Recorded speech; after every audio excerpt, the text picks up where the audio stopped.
नमस्कार, मैं हूँ रचना श्रीवास्तव। आप देख रहे हैं सी टाइम्स।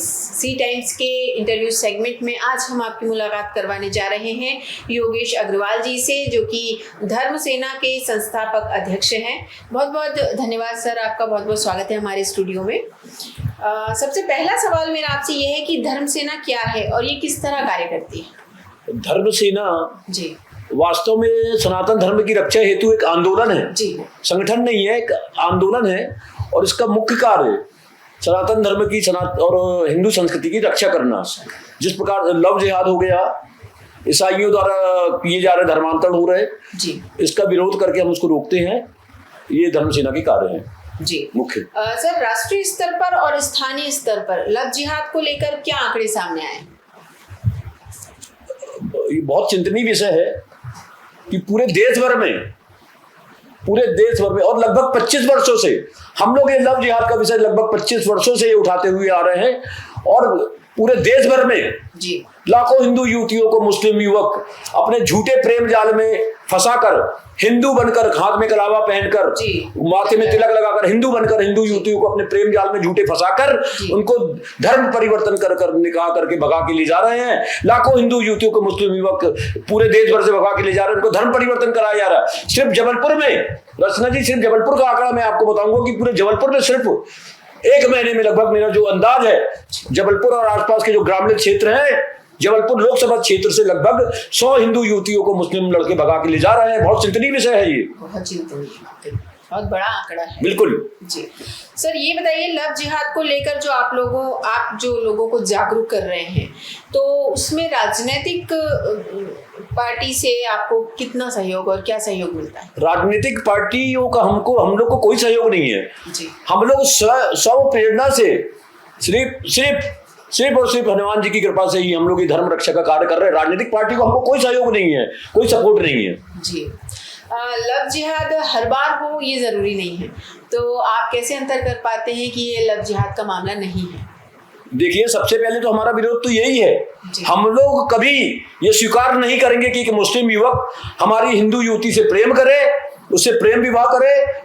हम लोग जो है उसका हर तरीके से विरोध करेंगे। हम लोग कभी स्वीकार नहीं करेंगे कि हिंदू युवती से एक मुस्लिम युवक प्रेम करे। जी बिल्कुल। अगर लव जिहाद का मामला नहीं है, मान लो आप समझ पाए कि लव जिहाद नहीं है ये, तो फिर आप इससे कैसे निपटते, कैसे समझाइश देकर इनकी घर वापसी करवाते हैं? हम लोग को अगर ये पता चलता है किसी भी माध्यम से जी कि एक हिंदू युवती को एक मुस्लिम युवक से प्रेम चल रहा है या फंसाया हुआ है एक मुस्लिम युवक हिंदू युवती को, तो हम लोग तत्काल उस हिंदू युवती के घर जाते हैं और सबसे पहले तो उसके घर वालों को जानकारी देते हैं कि आपकी जो पुत्री है ऐसे फलाने मुस्लिम युवक से प्रेम संबंध चल रहा है।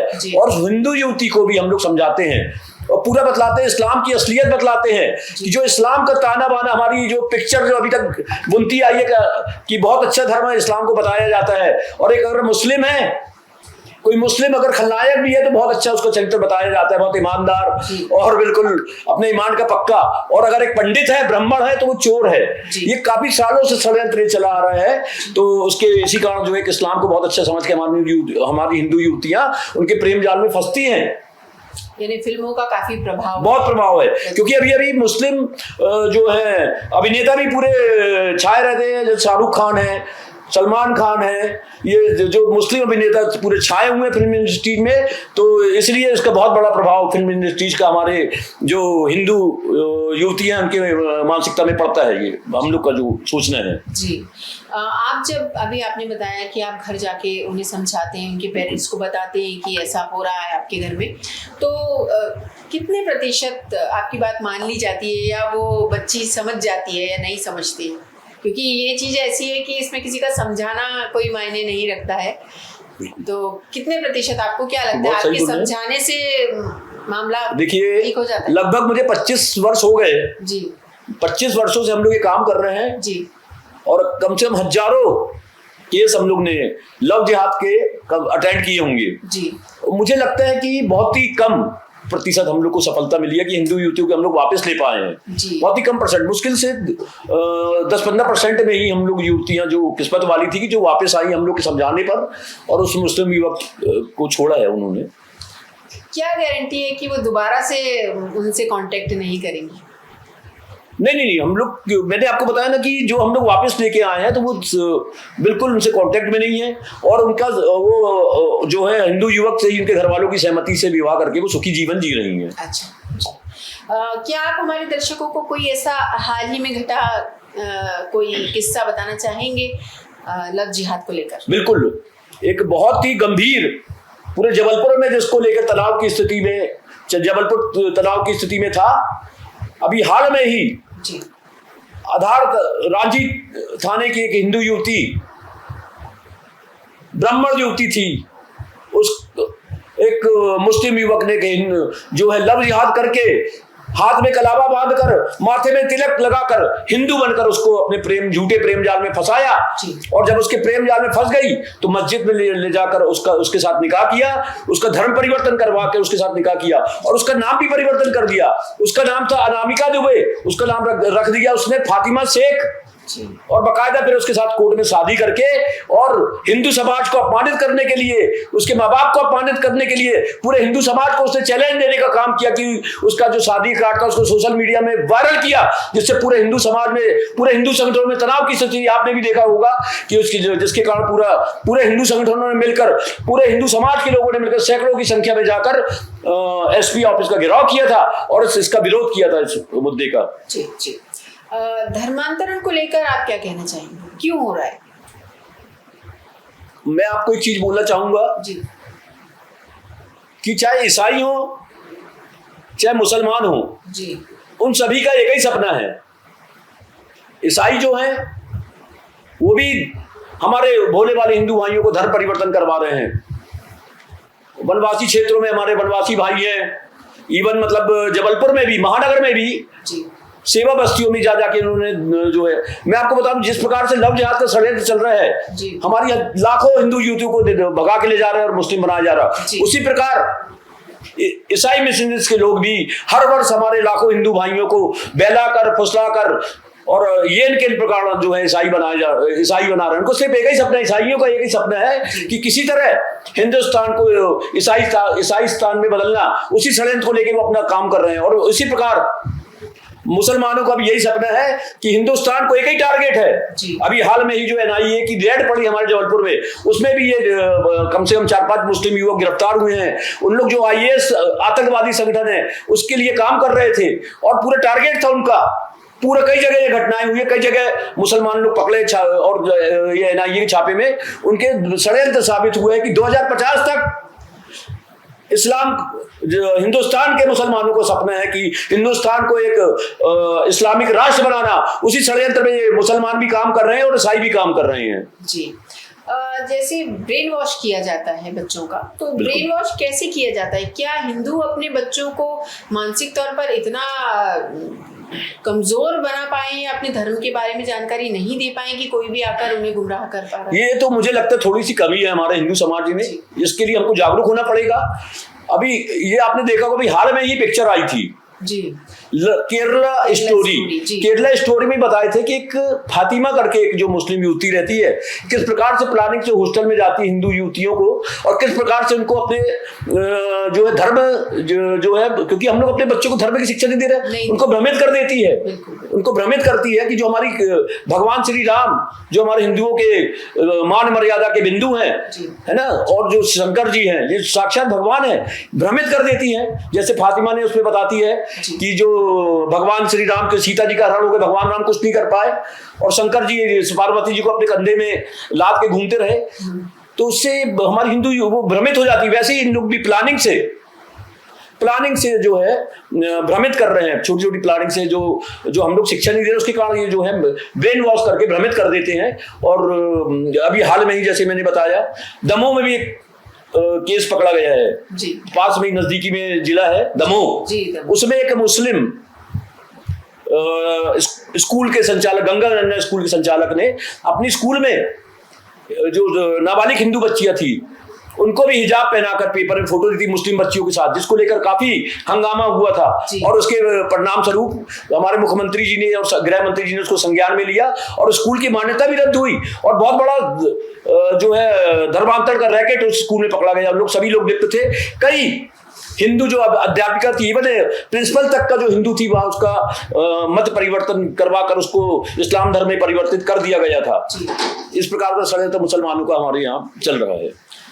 एक बात और देखने में आई है सर कि जैसे मुस्लिम्स हैं तो वो हिजाब पहन कर आएंगे। अभी बीच में हिजाब को लेकर भी बड़ा भारी बात हुई थी, घटनाएं हुई थी, तो वो हिजाब पहन कर आ सकती हैं, लेकिन हमारे हिंदू धर्म के बच्चे तिलक लगाकर नहीं जा सकते, स्कूलों में उनको मनाही ही है, या कड़ा मतलब जो भी अपने धर्म को जो उन्हें शो करता है सनातन, उसके लिए रिस्ट्रिक्शन है, ऐसा क्यों? और आप इसके लिए क्या? क्योंकि ये तो कमी है, क्योंकि ईसाई और मुसलमानों की जो स्कूलें हैं उनको छूट है, हमारे संविधान में छूट है। ये जो अंग्रेजों का बनाया हुआ संविधान है, सेकुलर हमारा संविधान जो अंग्रेजों का बनाया हुआ जो है 1856 का संविधान अभी तक चला आ रहा है, कुछ भी नहीं बदला। वैसे की वैसे जो 1950 में हमारे जिसको संविधान बना देश नेहरू जी ने बनवाया था, नेहरू जी के प्रधानमंत्री रहते हुए पूरा का पूरा जो है अंग्रेजों का कानून कॉपी पेस्ट करके बना दिया गया है। अब वास्तव में उस कानून को बदलने की जरूरत है, उस कानून को बदला जाना चाहिए। जो अंग्रेजों का जो कानून 1856 में जो बनाया था वो अभी तक चला, उसको बदलने की जरूरत है। जी बिल्कुल। जैसे धर्म सेना में आपकी सक्रियता को देखते हुए क्या हम ये सोचें कि आप आगे चलकर किसी राजनीतिक पार्टी से आपको जुड़ा हुआ देखेंगे हम? बिल्कुल नहीं। धर्म सेना का उद्देश्य राजनीतिक उद्देश्य नहीं है, शुद्ध और शुद्ध हम लोग धर्म की रक्षा के लिए कार्य करते हैं हम लोग। और जो है हम लोग अगर जैसे भाजपा है, भाजपा लगता है कि हिंदुओं की सिर्फ एकमात्र पार्टी है तो हम लोग भाजपा का समर्थन करते हैं जी। और अगर हमको लगता है कि किसी मुद्दे में भाजपा पीछे हट रही है तो हम लोग वहां अपने कैंडिडेट लड़ाने का भी विचार कर सकते हैं जी। आने वाले विधानसभा चुनाव में क्या धर्म सेना लव जिहाद को लेकर कोई नई पार्टी का गठन कर सकती है? नहीं, पार्टी का गठन नहीं करेंगे हम, पार्टी का बिल्कुल नहीं, मैंने बताया जी। हमारे चैनल के माध्यम से आप हमारे दर्शकों को, खास तौर पर युवाओं को क्या संदेश देना चाहेंगे? युवाओं को मैं एक संदेश देना चाहूंगा कि बहुत ही विकट स्थिति हमारे देश में चल रही है। अभी नए नए षड्यंत्र विधर्मियों के हमारे सामने आ रहे हैं, लव जिहाद, धर्मांतरण और भी अनेकों षड्यंत्र हमारे देश में गृह युद्ध करने की तैयारी चल रही है। मैं हिंदू नौजवानों को संदेश देना चाहता हूं कि वह अपना कार्य करते हुए, अपना अध्ययन करते हुए कम से कम अपने धर्म के लिए, समाज के लिए कम से कम 1 घंटा जरूर दे, अपने देश के लिए जरूर दे। और खासकर मैं एक चीज और बोलना चाहूंगा, अपने हिंदू युवाओं को संदेश देना चाहूंगा, हिंदू युवतियों को संदेश देना चाहूंगा कि आप वर्तमान की स्थिति को देखते हुए कम से कम वो हिंदू संगठनों से जुड़े, राष्ट्रीय स्वयंसेवक संघ की शाखाओं में जाएं और राष्ट्रीय स्वयंसेवक संघ के सदस्य बने।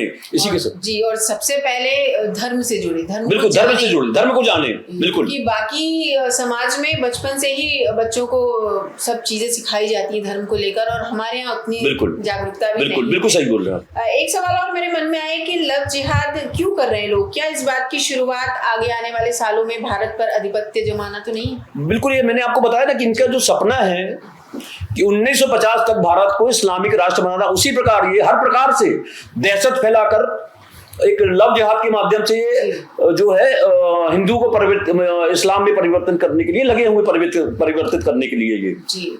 लव जिहाद का प्रमुख कारण क्या है? क्या हिंदू अपने धर्म को लेकर जागरूक नहीं है? ये मेरा सबसे बड़ा मुद्दा है। क्योंकि बचपन से जो कांग्रेस के द्वारा हम लोगों की मानसिकता में जो अफीम घोली गई है कि हिंदू मुस्लिम भाई भाई जी, वो अफीम अभी तक धीरे धीरे असर कम हो रहा है, लेकिन धीरे धीरे हो रहा है। तो वही अफीम के हिंदू जो अभी तक ये छाया हुआ है कि हिंदू मुस्लिम भाई भाई, तो ये समझ ही भी नहीं आता कि ये भाई कैसे हो सकते हैं। कि जो भी मुसलमान जिसके दिमाग में जिहाद का, कि जो इसको जिसके दिमाग में बैठा हुआ है जी कि ये हिंदू है, इसको हमको कन्वर्ट करके जो है मुस्लिम बनाना है जी, उसका सपना ही है, तो कहां से हमारा भाई हो गया जी, कहां से भाई हो जाएगा हमारा? और ये भाईचारे की जो अफीम है ये सिर्फ एक ही तरफा है, एक ही तरफा है, ये बिल्कुल एक ही तरफा है। बिल्कुल सही बोल रही है आप। ये बताइए सर, ये धर्म सेना के द्वारा जो 1000 रुपए का इनाम घोषित किया गया है, बिल्कुल नगद, वो क्यों और किसके द्वारा, मतलब 11,000 का इनाम जी, 1000 नहीं 11,000 का जो इनाम जो है हिंदू धर्म सेना के द्वारा जो है, जो भी हिंदू युवक किसी मुस्लिम युवतियों को विवाह करके लेके आएगा, भगा के लेके आएगा, तो उसको हिंदू धर्म सेना के द्वारा उसका उत्साह बढ़ाने के लिए 11,000 रुपए नगद दिया जाएगा, उसका पूरा सहयोग किया जाएगा, हर प्रकार से कानूनी मदद की जाएगी। क्योंकि जिस प्रकार से लव जिहाद के माध्यम से हमारी हिंदू युवतियों को ले जाया जा रहा है। वैसे ही हिंदू समाज में लड़कियों की कमी है, लड़कों के अनुपात में और लड़कियों की कमी है, और इन लोगों के लिए भगा के ले जाते बहुत कमी हो रही है हिंदू समाज में। लड़कियों की फिर बराबर होना चाहिए ना, इसलिए हम लोग आह्वान कर रहे हैं कि हिंदू युवक भी मुस्लिम युवतियों को भगा के लेके आए। जी, तो बहुत बहुत शुक्रिया सर आपका हमारे स्टूडियो में आने के लिए और इतनी बेबाकी से और इतनी स्पष्ट रूप से अपनी बात रखने के लिए। तो ये थे योगेश अग्रवाल जी, जो कि धर्म सेना के संस्थापक अध्यक्ष हैं और जिन्होंने बड़े स्पष्टता से अपनी बात रखी। इसी तरह और भी ज्वलंत मुद्दे लेकर हम आते रहेंगे। देखते रहिए सी टाइम्स। नमस्कार।